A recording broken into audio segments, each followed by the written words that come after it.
because Wendy French combines her work in writing poetry with a great deal of work that she does in healthcare.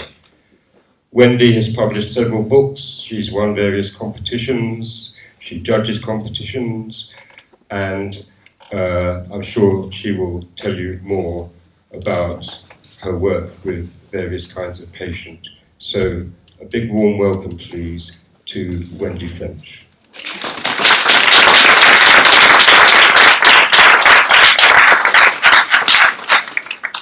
Thank you, Graham. Thank you very much for inviting me to read the start of New Year.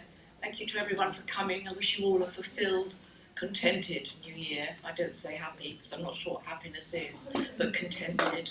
I'm going to read a couple of London poets first, because I was coming up on the train and watching some youngsters going out and thinking how difficult it is for young people growing up in London.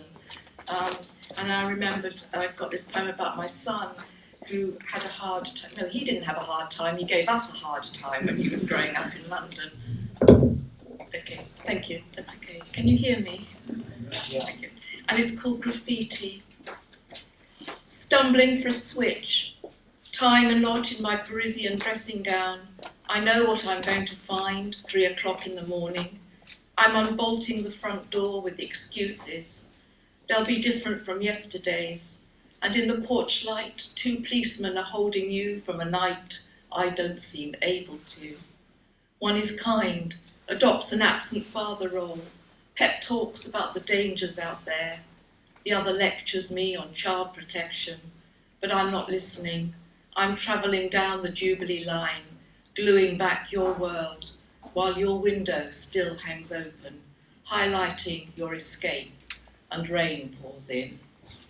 I showed that to my son long after he'd got over all his teenage angst, and he read it and he went, huh! He said, you do exaggerate. He said, you've never had a Parisian dressing gown in your life. That was very important with it. I'm going to read another London poem about being on the bus.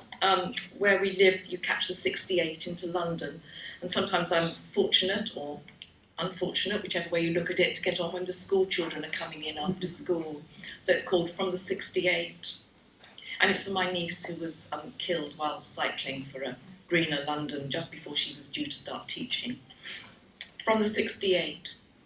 The children you should have been teaching are boarding the bus after school.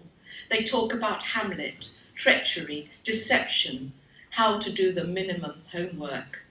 You should have been there in front of a class to teach them their pronouns, the difference between you and me and them and us, and how in conversation me and I get so mixed up.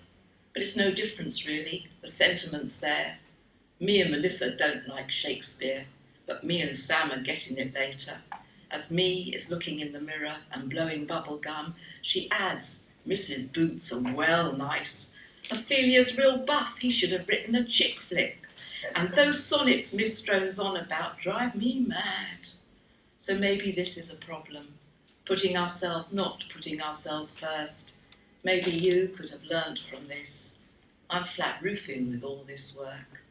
Those kids on the 68, laughing and calling about love.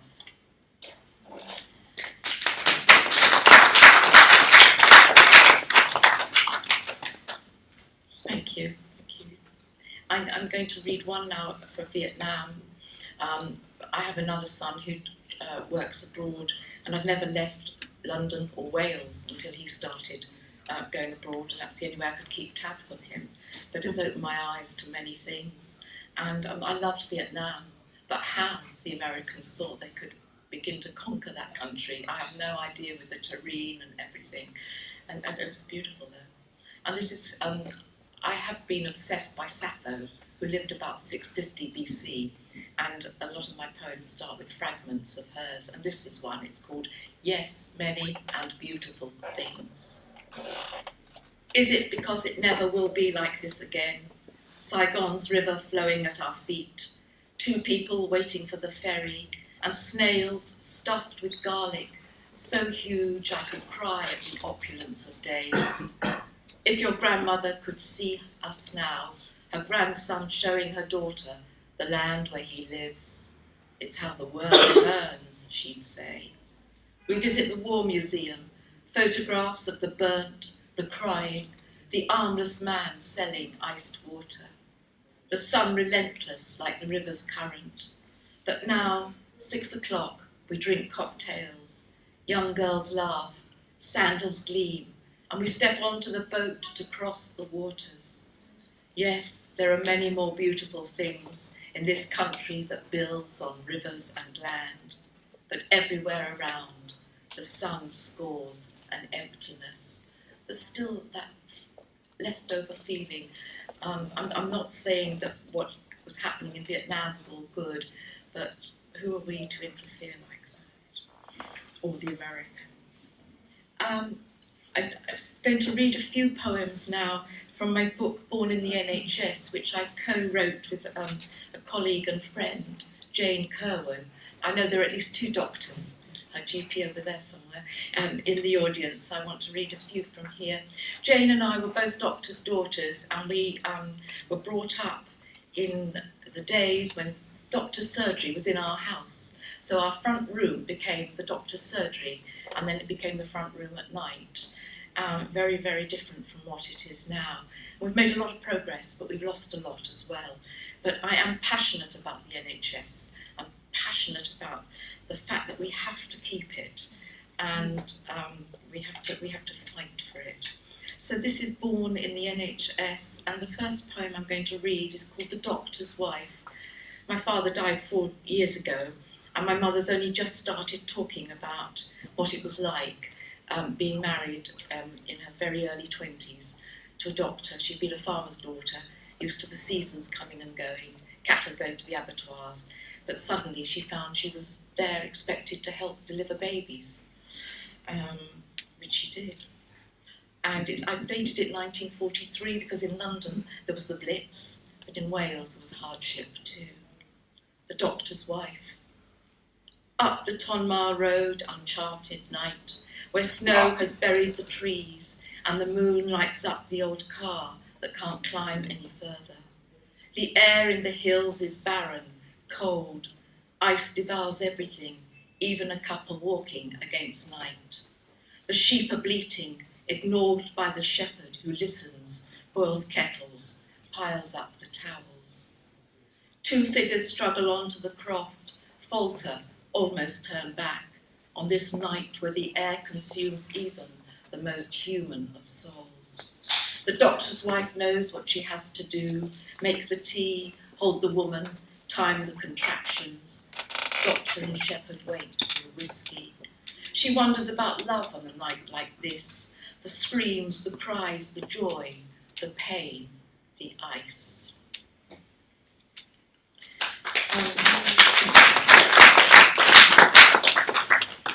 Thank you. Please don't feel you have to clap. There's a lot in the papers about care in the NHS, and some of the nurses that I've seen are working long, long hours and under not very easy conditions. And Will, my partner, came home one night and told me about a young girl at King's who was very ill, and she wanted to be married before she died. And the off-duty nurses came and made her a wedding dress so that she could have her wedding day. And this is the called Pattern. Blue tacked against the window, translucent paper cut and folded to create a dress for the young girl who dreams in her hospital bed in morphine-induced sleep. Saturday is her wedding day. Nurses' hands work against the dark to match the pattern to white silk with pinned-on satin roses. This bride will be wheeled down corridors to where she'll make promises, to have and to hold, knowing a life might last a week. Still the chaplain takes her through her vows. Favourite nurses will be maids of honour, carry the intravenous drip, ensure the wheelchair doesn't catch her dress. Night bears down upon the ground, on all that happens on the ward, Off-duty nurses gather, smooth, tack and stitch.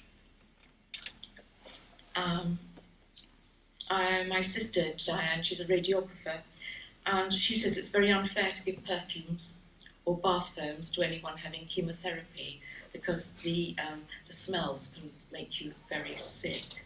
So when I went to visit a friend who had leukemia, I wasn't sure what to take her, and this came.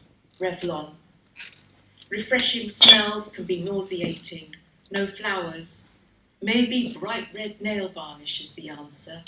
Revlon's feminine streaks painted dark red against the night. Every down movement a kind of seduction. Each cuticle pushed back to reveal more nail. Her nails are as strong as they can be for this moment. No scrubbing pans, weeding the garden, planting potatoes. No need to watch the clock or think of others now ward rounds over. For this is not the red of fire that sets alight the furnace.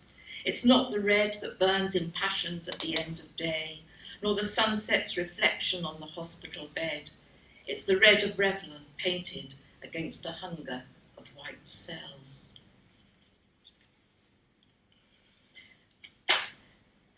I had an aunt who had dementia quite a few years ago, and I'm ashamed to say we didn't recognise it at the time. I think now we would, because there's so much more in the headlines.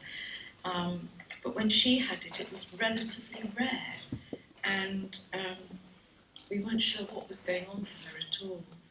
So I wrote this for her because I felt so guilty after we realised that she'd had dementia and we hadn't helped her as quickly as we could have done.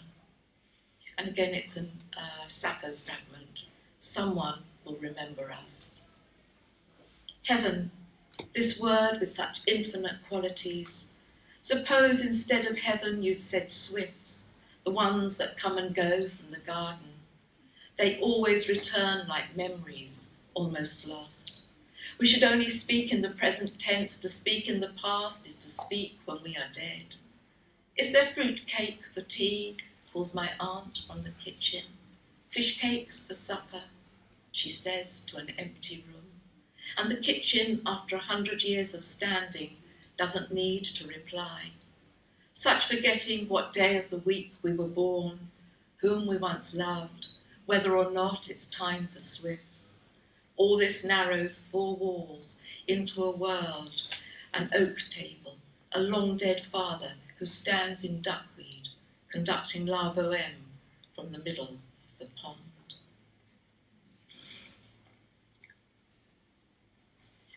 I worked for a long time at Bethlehem and Maudsley Hospital Schools. I worked with young people with psychiatric problems, and a lot, unfortunately, the young people were coming in, because it's near Brixton, they were coming in having taken too much skunk and other drugs that were around, which really does affect some people. It doesn't affect everyone in the same way, but it did some people, and this is called Kestrel. Terence had taken skunk, wanted to be a bird.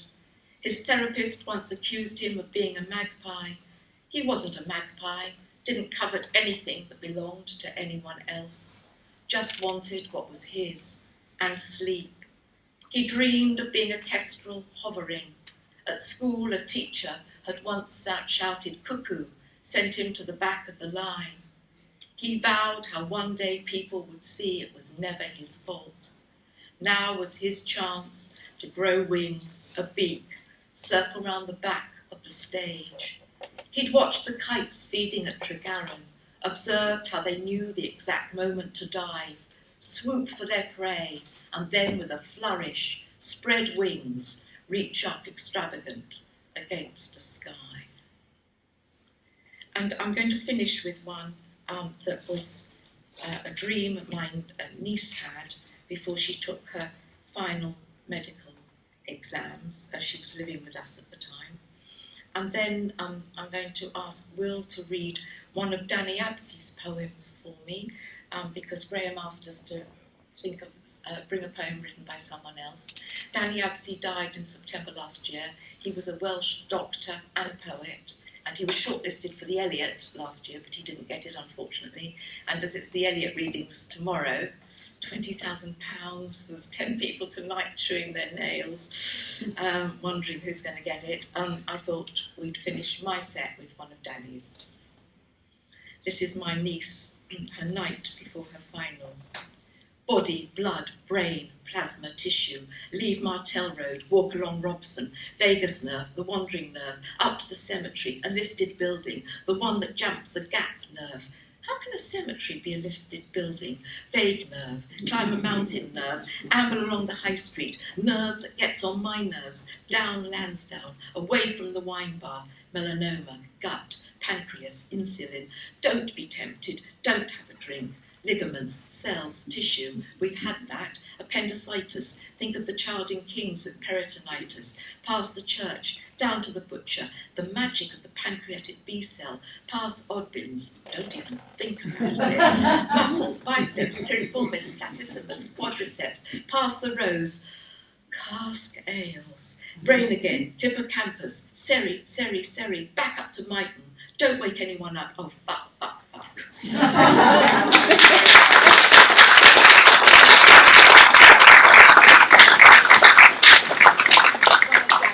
Remember him. Poem is called The Stethoscope. Through it, over young women's tense abdomens, I've heard the sound of creation, and in a dead man's chest, the silence before creation began. Should I pray, therefore, hold this instrument in awe and aloft a procession of banners, hang this thing in the interior of a cold, mushroom-dark church? Should I kneel before it, chant an apothegm from a small text, mimic priest or rabbi, the swaying noises of religious men? Never. Yet I could praise it. I should, by doing so, celebrate my own ears. By praising them, praise speech at midnight, when men become philosophers, laughter of the sane and insane, night cries of injured creatures, wide-eyed or blind moonlight sonatas on a needle, lovers with doves in their throats, the wind travelling from where it began.